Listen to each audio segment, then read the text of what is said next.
It's Linda Hebert Sekiguchi, and we are in Scottsdale, Arizona today, July 23, 2005, excuse me. And Brucey Mitchner is behind the camera. And we have with us today Jeanne and Bob Leach, who were in the Department of Defense school system for 40-some years. So they, in fact, they both went into the system single, and they were married, they met overseas and were married. And so they'll tell us more about that in a bit. But first we want to hear about each of you, what you did before going into DOD, your background prior to DOD. Go ahead. Okay. I wasn't going to be a teacher. I was all in love with the theater, so I went in. I was a theater major, actually, and I thought this is just going to be great. Well, then I found out you have to have some talent to do this, and perseverance, and Broadway isn't so easy after all, et cetera, et cetera. So I had always wanted to live overseas since I was in high school, because we had, my uncle was in the Army, and he was on MacArthur's staff when during the Japanese occupation. So they were there, my uncle and aunt were there, I think, in '47. And we were in high school. They would send us kids, all kinds of neat stuff, and we thought, oh, how exciting. And we didn't travel anywhere, when I was growing up. First of all, we didn't have any money. I mean, my parents went through the Depression, so we just never went anywhere much. And I always wanted to go. I always wanted to travel. I thought, well, I know one thing, I'm not staying here. So, anyway. And where were you raised? This was in a suburb of Chicago, I forgot that, yeah. And so, I thought this would be so exciting and so adventurous and on. But I didn't know how to go about it, so what to do to live overseas. I know I had to have a job, I had to do something. So when I was at school, I found out, I don't even know how I first heard about Department of Defense schools. I don't know if somebody told me or if I read it somewhere. I honestly can't even remember, which seems kind of strange because that was a big decision my whole life at that point. But I found out about it when I was a sophomore, and I thought, oh, I like kids. I can teach. They're fun. I babysat. See, that's, So I made the decision in 5 and 10 minutes and changed my major to education. And because of that, I had to spend an extra quarter summer school, to take methods courses and things like that. And then I found out that I would have to teach 2 years in the States at that time, to be eligible. This was in before 1960. And so I went to Denver to teach and had a really wonderful situation in a lot of ways. And when they came to recruit at Lowry Air Force Base, which no longer exists, I went, and I was in my second year of teaching at that time. And the interviewer just crushed me because she said, oh, you have to have 2 years completed by the time of the interview. And I thought, oh, now I have to spend a third year here, which was okay, but it just wasn't what I thought it was going to be. So I went back at the end of the third year, during my third year of teaching, when they came to interview again, and I said, I was here last year. She said, oh, you've got preference then, priority. She said, where do you want to go? I said, Japan. She said, well, there are a lot of other places. I said, nope, it's Japan. And I heard about it, I heard I was accepted about, I don't know, maybe a month later, which is sort of quick.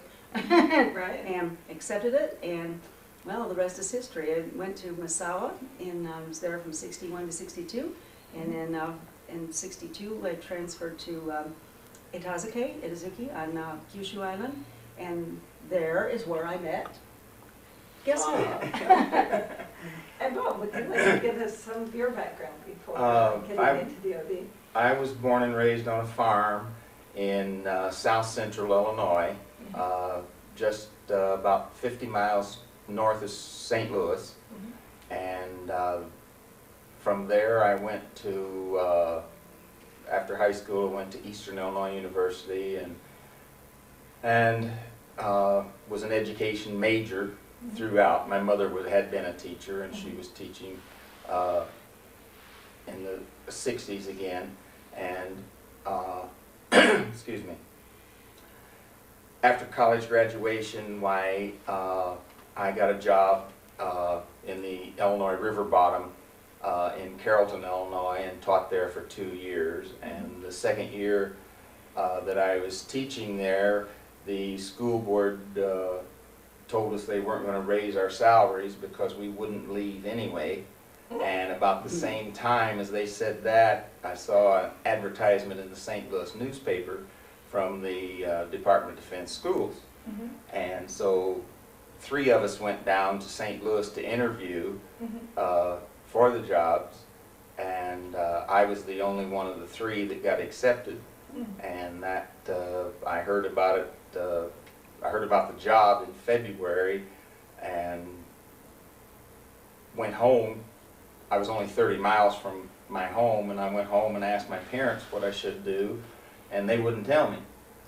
And I sat there for the weekend, and finally I said to them, I said, well, I'm going to take the job. And they both said, good. And my dad's reasoning was, he said, if I tell you not to go, you'll always blame me. And if I tell you to go and you don't like it, you'll blame me. So I went, and my first assignment was at Uzuki Air Force Base on Kyushu Island in Japan.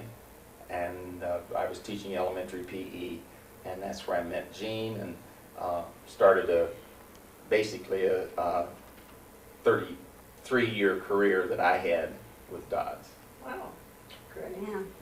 Okay, so do you want to tell us anything about Misawa before the 2 of you met, and then maybe we should go place by place and have each of you tell what you did in each place. And Misawa was a wonderful place to start. It's funny, when I looked at the list of bases and the map and all that, you know, they gave us at the, along with the paperwork, you know, at the civilian CBO office, I thought, you know, it seems to me that Tokyo would be kind of desirable, probably. And I figured that, so we wouldn't be going to Tokyo, probably, as first-year teachers. And I thought we would probably be going somewhere cold. And Misawa looked cold, and so did Wakanai and Chitose, you know, I thought, which existed then. And I thought, it'll probably be up there, because other people are going to want to go where it's warm. That's down to Kyushu, warmer. And so I brought along 2 winter coats. And you know what? I could have rented those things out, because everybody else thought they were going somewhere warm. And a whole bunch of us went to Misawa. We had a really interesting experience. We were at Wash Heights, which became later on Olympic Village in 1964. But at that time it was Washington Heights, a base school there and all. And the week we were there, we heard from all these people that how awful Misawa was, and by that time we knew we were going. And the whole bunch of us that came in, and how it was terrible. And a lot of these people, when we asked them, well, when were you there, they had never been there. They just heard the stories. And so a very interesting thing happened. As we all got on the plane, we were all brand new. Misawa that year had a 99% turnover. There was only one returning teacher from Guam. Even the administrators were new. Not new to the program, but new to, to Misawa. And the rest of us, of course, were brand new from everywhere in the States. So I'll never forget, the music teacher stood up and he said, listen, on the plane, he said, listen, he said, we've all heard the stories and we've all heard the complaints and all this kind of stuff. He said, now we can either get together and make this a horrible year and all gripe around and complain and everything, or we can really stand up and move together and work together and get along, and we can make this a wonderful year for all of us. And that's what we did. Very close-knit. All 75 of us. Whoa. I think about 70 to 75 elementary, and I think high school was about 20 at that time, and there were only there was only 1 elementary school at that time. And should I tell why the name was changed? Because that's kind of interesting. Oh, yes. A lot of people don't know it. Well, it was elementary number 1, or elementary period. There wasn't another one. There are 2 now. And I had a child in my class, 4th grade class. His name was Johnny Solers, and he was he was one of gosh, I started out with 35 or 38 in that class. I mean, it was crazy. I never had that.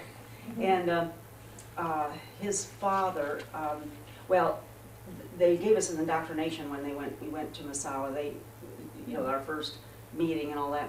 They told us how long you would last if you happened to be drowned or knocked down and shot down into the Sea of Japan, and if you had no protective gear, you could last maybe 2 seconds, and if you had protective gear, maybe 2 minutes. Okay, so everybody's very impressed with that. Plus, they told us we were 45 seconds by missile from Vladivostok. Everybody's impressed with that. Oh, I tell you, that was amazing. But So the Colonel Solers happened to, he was flying, this happened during Christmas break that year. He was flying and nobody, I think, really knew what happened, whether he had a heart attack or not, but it was Mayday, Mayday, and he did, this is why I want to tell it, because he did a very brave thing. Instead of landing in a little town, which was right there, a little Japanese town, he could have done that and probably saved himself. And of course, he might have killed some of them, but he chose not to do that. He chose to go out over the Sea of Japan, and he landed, and of course, he did not survive. Well, the family was moved out, and when we came back from our little Christmas trip, you know, Hong Kong and all that, we found out the news, and I thought, oh yeah, it was so terrible, because if ever a child needed a father, it was him. And I thought, my gosh, this is just, but I mean, it was our first brush with anything like that, you know. And so the Japanese town was so grateful that the mayor came, and we had a great big meeting in the gym with officials from the town in Japan and all of us, you know, at the school. And they gave money, and they also gave a piano, which was really nice because the school didn't have a really good piano in those days. And the school was renamed Solers Elementary. And so that's the story of it. And I wanted to tell that because not everybody knows this, and we were just at this Masao reunion, and you know, a lot of people don't know the story because it's lost in history, but I do. And now, of course, there are 2 elementary schools, and a middle school and a high school. It's quite different. But it was a fun place to start because we were out away from cities, and you got to meet the Japanese people, you got to meet a lot of students, you got to meet, it was a really wonderful beginning to what we thought was a very fascinating country. Sure. And you stayed in the country and moved for south, 8, right? yeah, for 8 years we stayed in Japan. So tell us how the 2 of you met. That's pretty At Itazuke, I was the elementary PE teacher. And of course, Jeanne was an elementary teacher, so that's basically the way we got to know each other, was I would go to her classroom once or twice a week for PE, and I was also coaching, and the one place that we met in the evenings for dinner was always at the Officers Club, because that was the only place to eat. And so after a few weeks we started dating, and that was, the beginning of a wild year of dating and, traveling.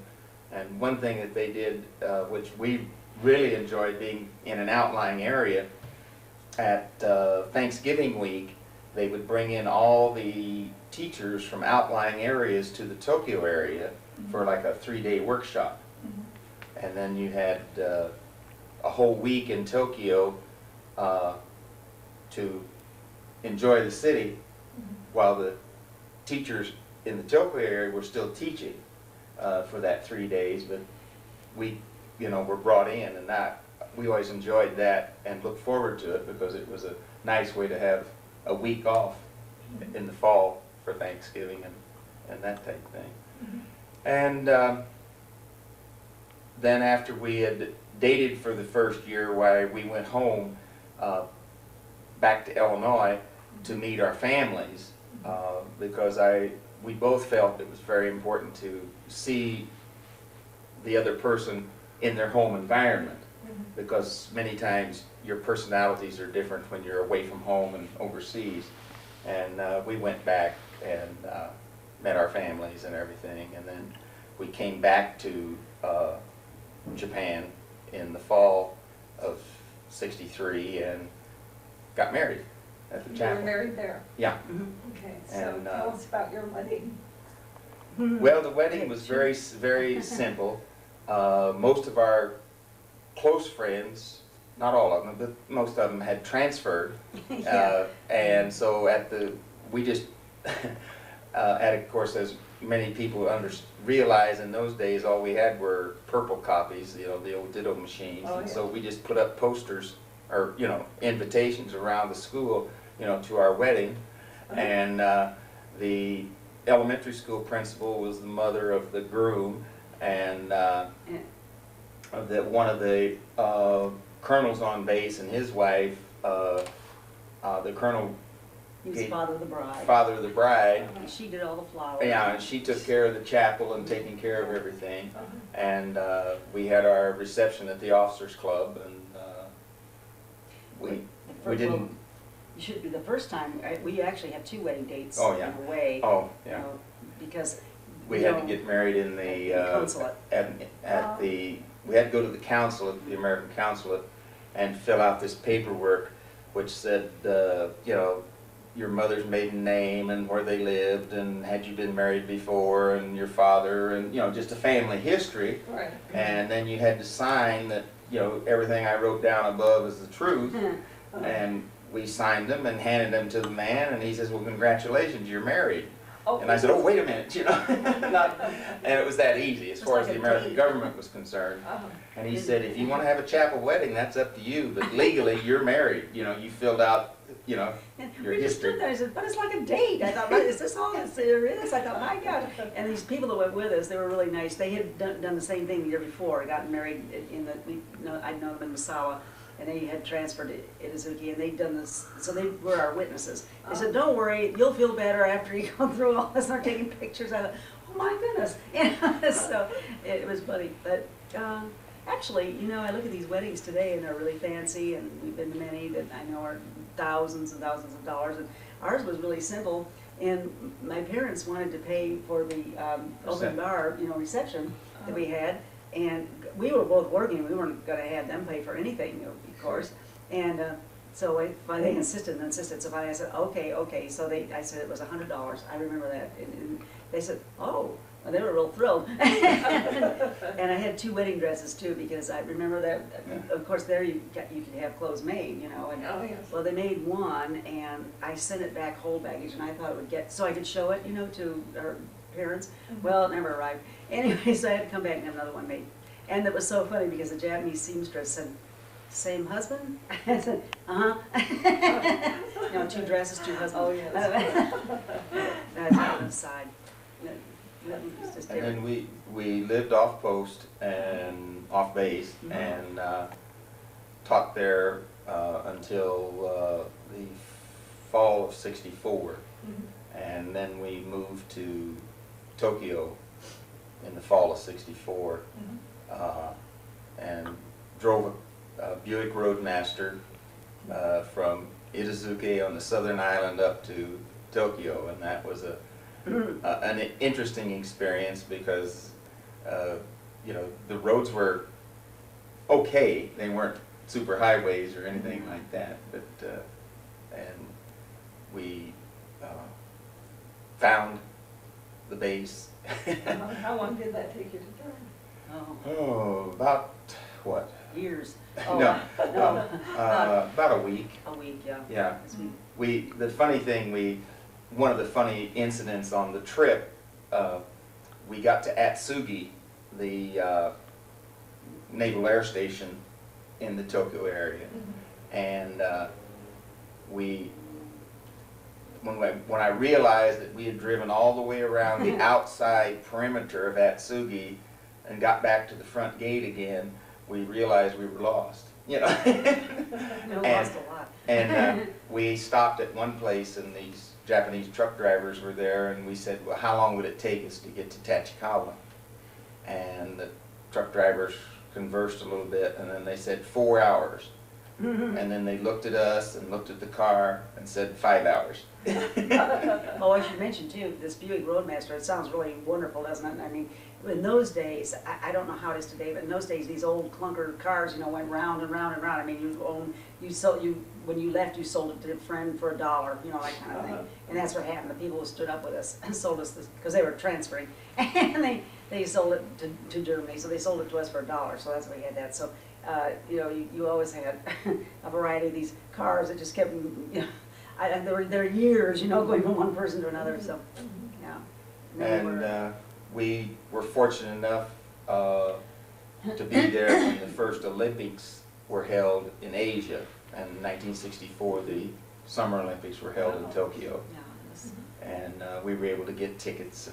And I was coaching football, and every day after football practice, we would go down, jump on the train and go downtown Tokyo to the Olympics and get into different events. We could use, for instance, in gymnastics, a lot of people would be leaving after the, you know, maybe their Italian or German athlete had finished his performance, and they would leave and they would give us their ticket stubs, and we could go back in on the ticket stubs to watch.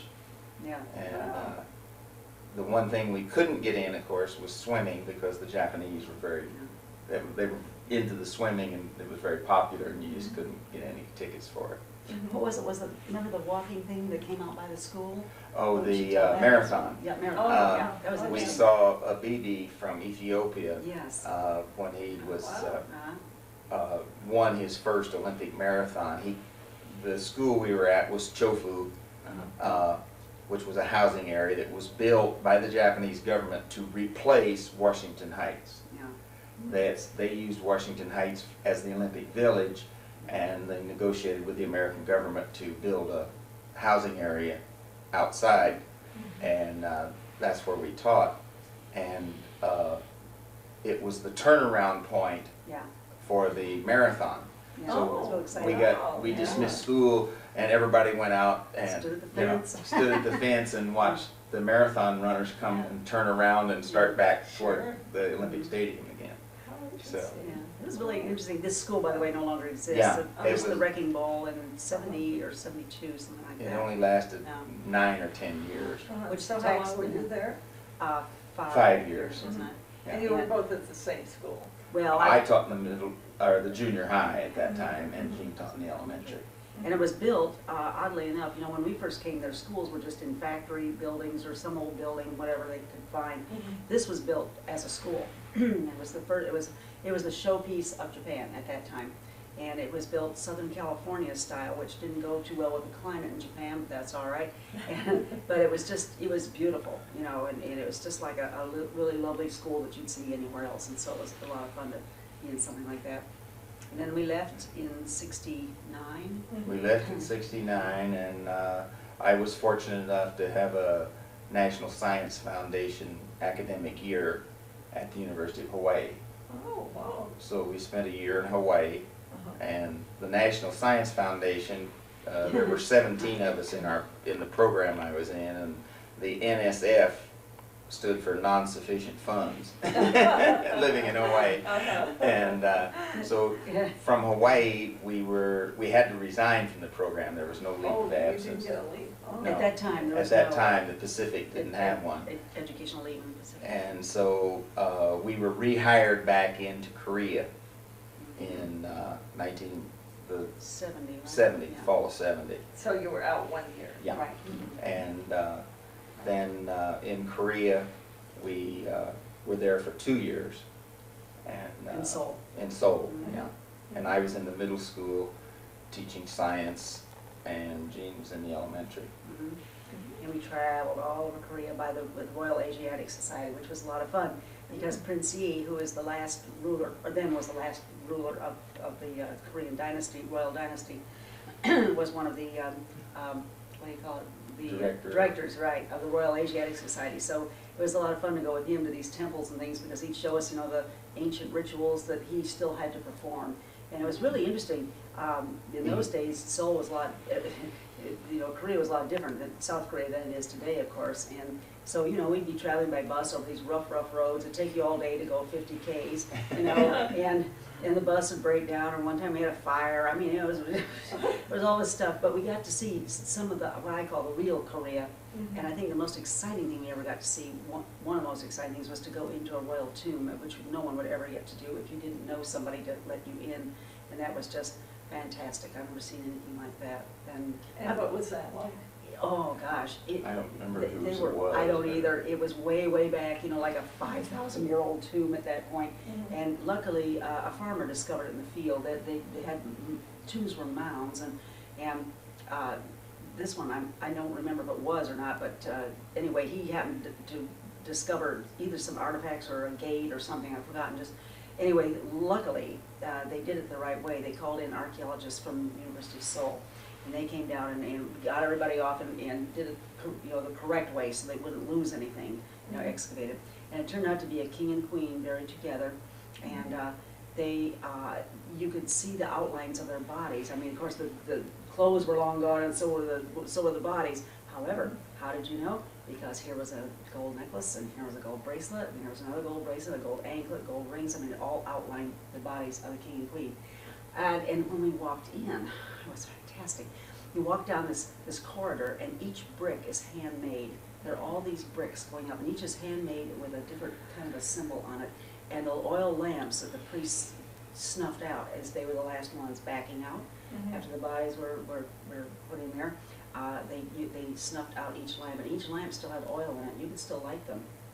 We came into this tomb, and here, tourists have never, I doubt to this day, have ever had a chance to see it because it was sealed off to preserve it. And then we went to the a museum in Seoul and saw the gold jewelry and everything. They made beautiful gold jewelry.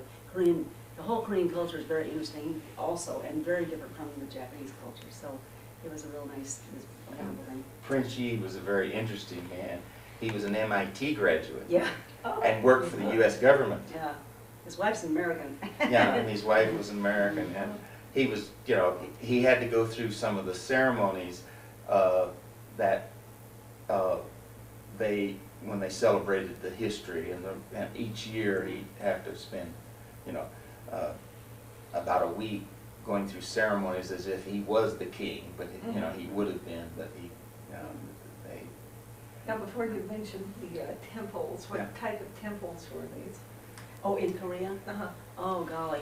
Were they like Buddhist? Buddhist, yes. Yes, Or yes, Buddhist? and some were, they were all very different, and they all had very different origins and very different histories, and it's almost hard to remember each one of them. We would also go on excursions too. Bunches of us would get together, and go to different places, and you always were under kind of a little tension in Korea because one time, in fact, we were kept, remember, the base was sealed off because some North Koreans broke out, came through Incheon, and were on their way on a bus to Seoul. Right. And of course, they were very worried. We never told that to our parents or anything. They would have gone crazy, so there's no point. But we noticed, we were in a teacher's meeting, and we noticed that the cars were not driving off base. Right. And, of course, immediately we, what's wrong? And they said, well, the base is closed, and they're, the Rock Army and the police were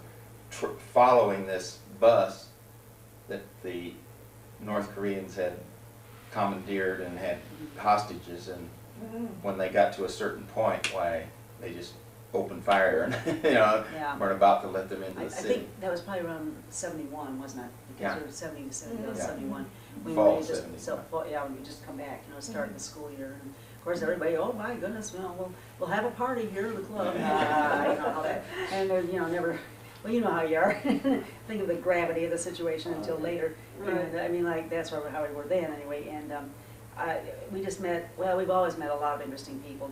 We don't even have time to go into all those interesting people we met. But, there's interesting people in Japan. And we were fortunate because we had Japanese friends, we had Korean friends, and like that. So you got a little more look, an inside look into the culture. And so we were very lucky that way. And then we could have spent longer in Korea, but what happened was in '72, we both got transfers to Germany. And the reason that's so important, I think, is that at that time, you see, I came in as a single hire. I had my own weight allowance, I had my own orders, I had my own everything, right?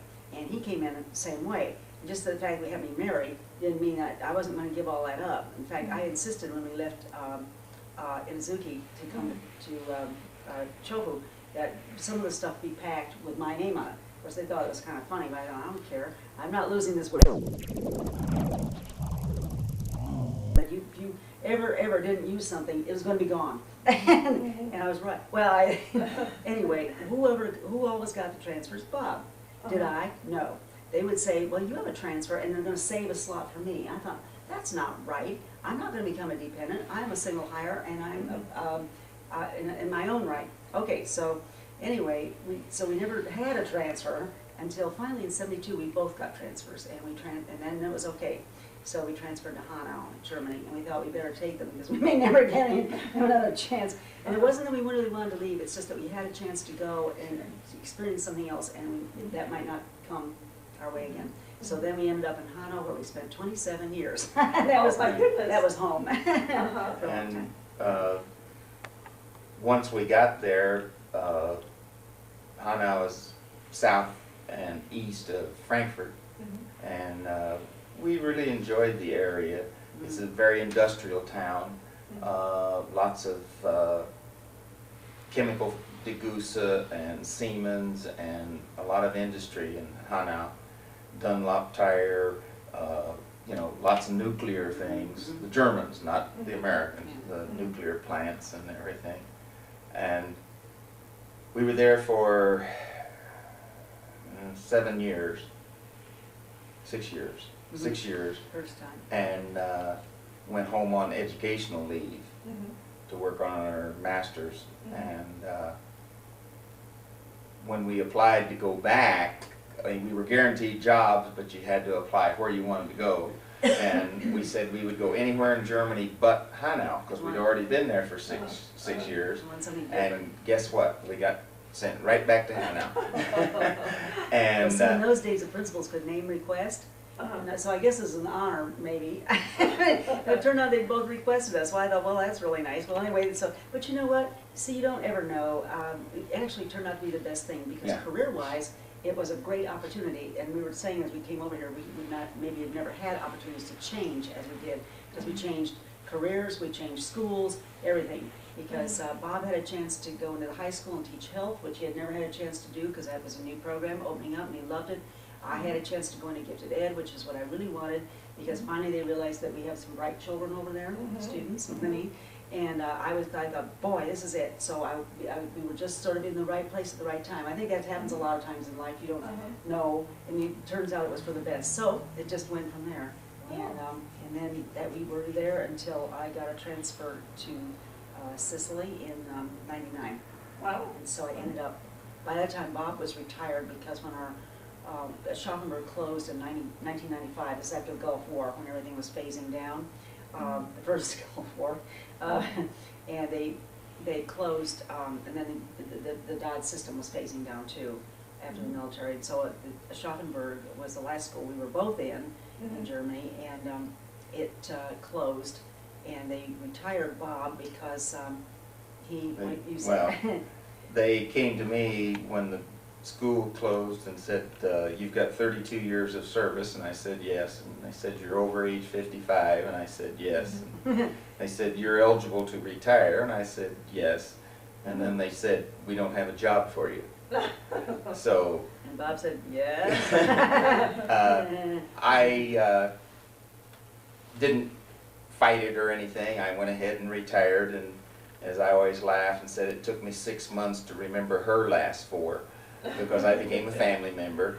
And it was a very smooth transition, because Jeanne kept her, as she said, she kept her privileges from being a single hire. So when I retired, I just became her family member, and she already had all the benefits. And I didn't have to send a shipment home for 2 years. I had a 2-year waiting period before I would lose my weight allowance. So then we sent a partial shipment home on that. And I had a job. As a matter of fact, I was the only teacher out of Schaffenburg who had a job. There were only like 15 or 16 of us by that time, because the school was way down in enrollment. But I was just fortunate, because there was another school close by. The tag teacher had left because she was going to get a job in the States, and so they just rolled that over, and so I took both schools. So it worked out well for 4 years, and then of course we went to Sicily and had 4 years there. Now tell us a bit about your living situation in Hanau, and then what kinds of activities you might have done with your students.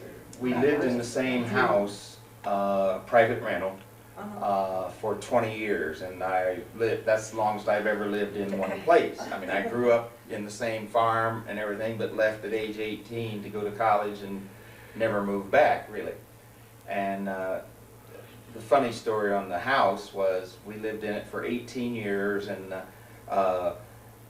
you came into the house and you had a nice entryway and into a nice dining room, living room combination, and it had this indoor-outdoor carpet, which was not an attractive rug, and we covered it, of course, with different types of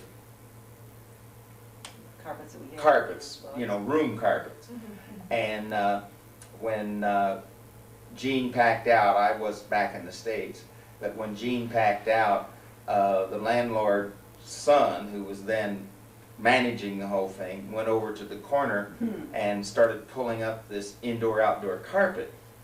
And underneath that we'd been living in for 20 years, was a parquet hardwood floor. Oh my God. Beautiful. Beautiful. Oh. But I didn't get to see it, but it was quite a surprise, you know.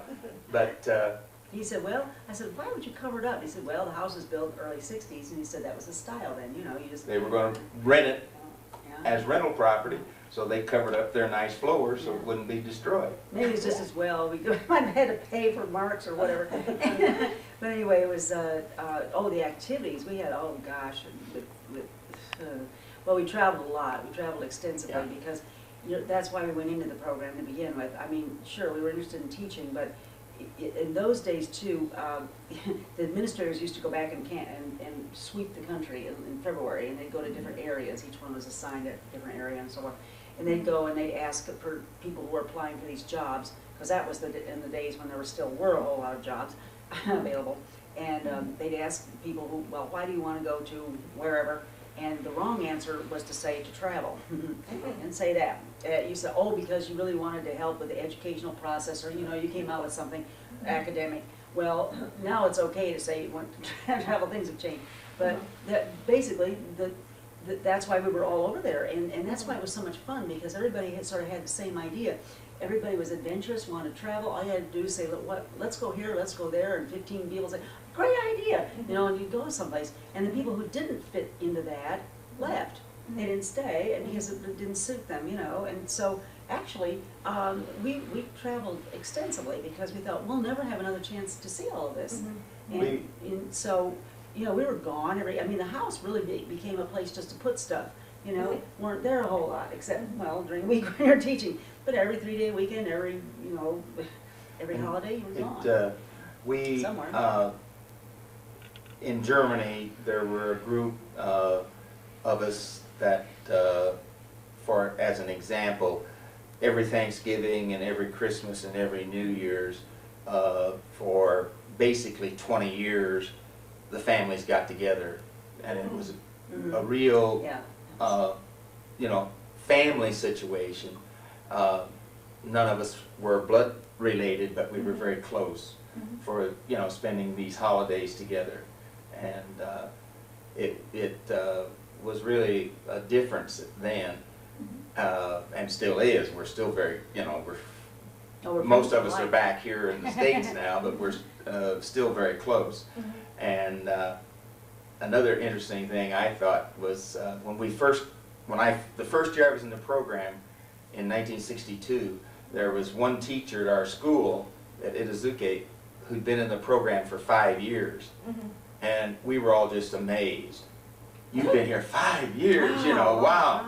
And now, you know, when they would ask us, well, how long were you in? And we'd say, well, this is as Jeanne would say, well, you know, this is my 39th year. You know, and people look at you, and they didn't want to say, you must be really old, but so I would say, well, I was only 12, you know, I didn't start. But when we went at Christmas time with all these people, we had a place in Austria where we all went skiing.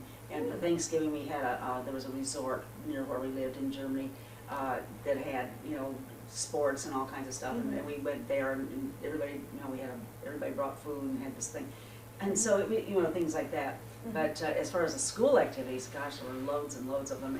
And what I really liked a lot was, as a classroom teacher, elementary classroom teacher, we got into the youth hostel scene that the German schools do. And that was a lot of fun. It was a lot of planning, but it was a really interesting experience because you would sign up for this youth hostel a year ahead. You had to, because all the German schools do the same thing. And of course, the idea is that you make it a year's learning experience. I mean, the kids had to budget. They had to earn some of their own money to pay for, usually we did it, parents paid half and the kids earned half, like that, to pay for lodging and room and food and all that for, it might be 3 days, it might be 2 days or 5 days, whatever, age of the, depending on the age of the children.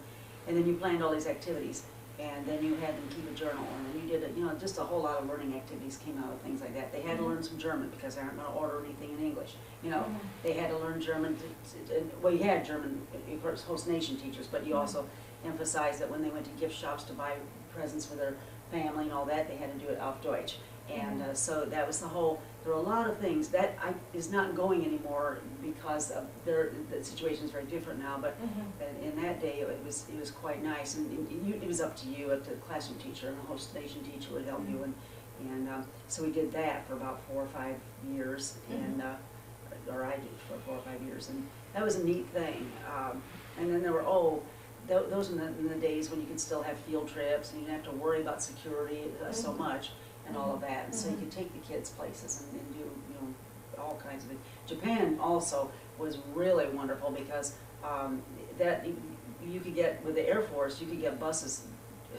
I mean, school, the military paid for them. You didn't have to worry about expense. We would go on all these trips. And I remember when I was teaching first grade. I mean, there were 2 or 3 of us were teaching in a cluster. We had 90 first graders, among us, and we took all those 90 kids to Tokyo Tower. My gosh. Today, and with about 1 million parents, this kind of thing, we took them all to a Japanese restaurant. They learned to eat with chopsticks for the first time, just basic things. And I credit the schools for doing a lot of cultural experiences like that. The schools kind of became a travel center, and but it was always educational, and you always took all, the parents went along and all that. It's a little different now today because there's not as much funding, and also security, and also all these parents are now both working. So it's changed, you don't have some economic thing. But Sicily again was super, totally different country, totally different experiences, and it was How long were you there? Just 4 years. So that was just it was a nice experience. And I can't think in Germany, I did a lot of coaching. I coached wrestling for 17 years and did some junior high track and field and high school track and field, and was very enjoyable working with the kids. And in the 32 years I had overseas, to my knowledge, I only had one what I would call a hardcore student to discipline.